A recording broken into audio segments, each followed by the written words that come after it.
Mesdames et messieurs, bonsoir et merci de nous rejoindre sur Esaü TV. C'est l'heure du journal et voici les titres.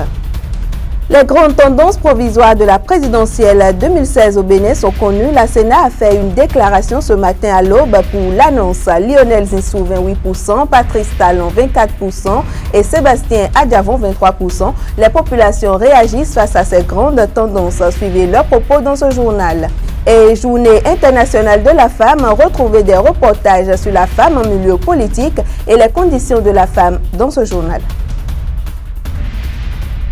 À nouveau, bonsoir. La Commission électorale nationale autonome Sénat a annoncé ce matin à 4 h du matin les grandes tendances du scrutin de dimanche au Bénin. Le point avec Cadet Achero. Elle a rendu publiques les grandes tendances du scrutin présidentiel de 2016. La Commission électorale nationale autonome a donné les grandes tendances provisoires telles en ressort du dépouillement effectué sur l'ensemble du territoire national, notamment dans l'ensemble des 546 arrondissements du Bénin. Nombre d'inscrits 4 702 168. Suffrages exprimés 3 10 888, hormis les bulletins nuls. Taux de participation 64,03%, hormis les bulletins nuls. Après avoir appelé le nombre d'inscrits, Emmanuel Tiando fait le bilan des suffrages recueillis par chacun des candidats. Au nombre des 33 candidats à l'élection présidentielle, les suffrages des 5 premiers attirent l'attention. Lionel A. L. Zinsou Derlin, 856 218 voix, soit 28,44%. Patrice G. Talon, 746 798 voix, soit 24,80%.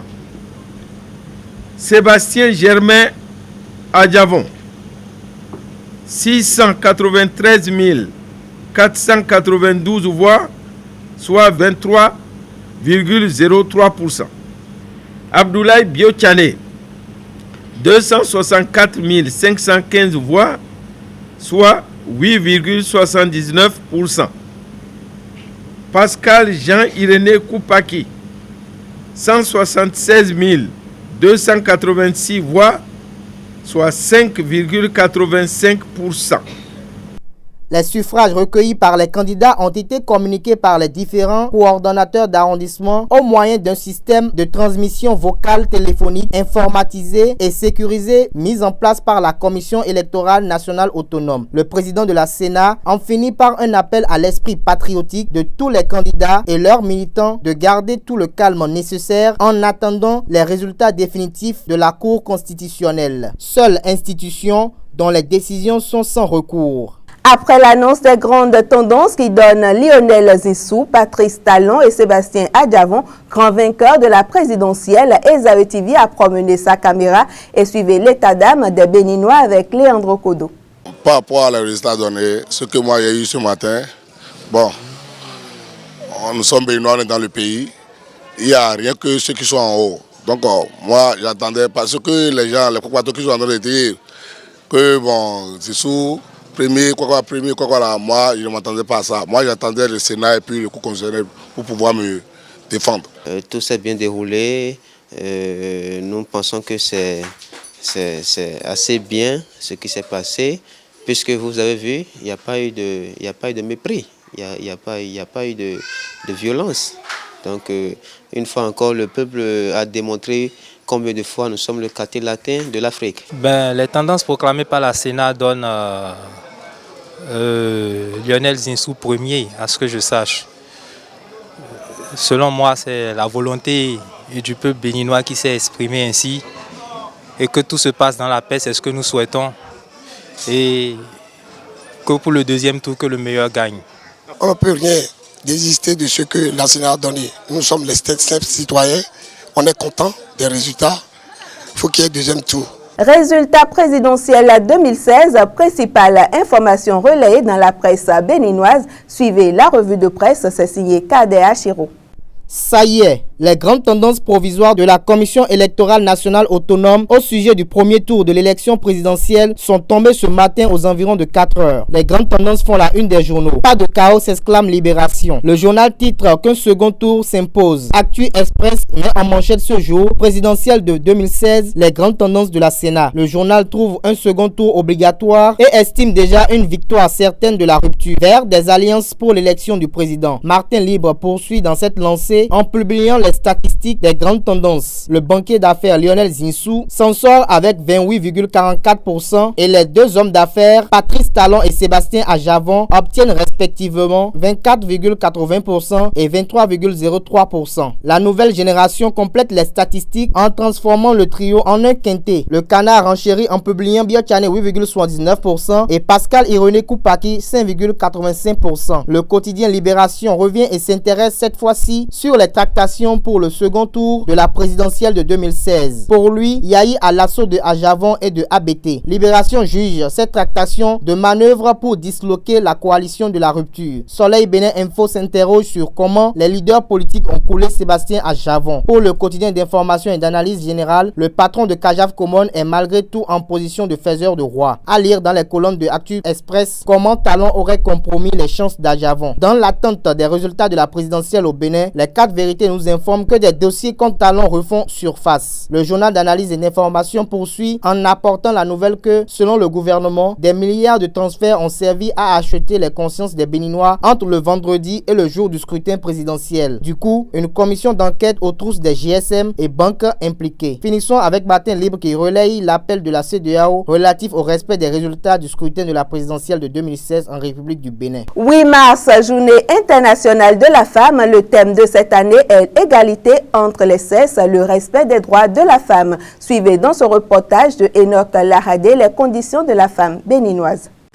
En ce jour de la Journée internationale de la femme, l'on s'interroge sur les conditions quotidiennes de la femme béninoise, l'égalité entre les sexes et le respect des droits de la femme. Comme l'annonce le thème de cette année, sera-t-il une réalité? Autant de questions à laquelle l'on ne peut pas apporter une réponse puisque dans un pays où la maternité reste un souci majeur dans la vie professionnelle féminine, la maternité est en effet perçue par bon nombre d'employeurs comme une cause supplémentaire d'absence qui, pour un poste donné, leur fait préférer un homme. Dans la mentalité béninoise et celle africaine, la femme est faite pour rester auprès des enfants à la maison et pour accomplir les tâches domestiques. Quand bien même elles sont instruites, la société n'est pas prête à les accepter pour occuper certains postes stratégiques. Seules les plus combattantes résistent à ce refus. Pour celles non émancipées, ce sont elles qui subissent plus d'injustice. Elle est la première à se lever dans le foyer et la dernière à se coucher, incarnant ainsi le symbole d'un enfant placé. Majoritaire dans la société béninoise, elles n'arrivent pas à porter leur voix haute.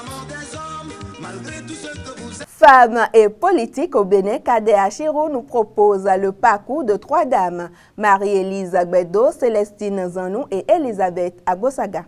Marie-Élise Gbedo, Elisabeth Agbosaga et Célestine Zanou.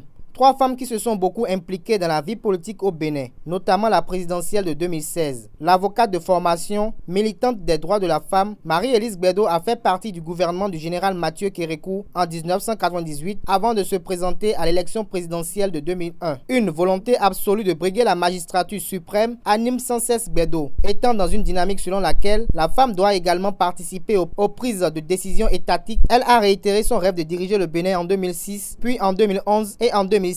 Quant à Célestine Zanou, également ex-ministre du régime du Caméléon, elle s'est présentée en 2006 à l'élection, puis 10 ans après en 2016. La candidate n'est pas allée aux élections cette fois-ci, car elle s'est désistée en faveur de Abdoulaye Biotchane, aussi candidat à la présidentielle de 2016. Elisabeth Agbosaga fait partie des figures politiques incontournables dans la commune de Luxetonji Atropo de Boycon. Étant conseillère communale à la mairie de Boycon, elle fait de la commune son fief. Candidate à l'élection présidentielle également de mars 2016, malgré qu'elle ait perdu le soutien de son parti politique, elle sort du scrutin présidentiel comme première des femmes avec 0,19% contre 0,12% pour Marie-Élise Gbedo. Journée de la femme toujours, et il est un homme, lui, qui fait un travail de femme. Il sait dans un maquis de Cotonou découvrir Didier Le Gargotier.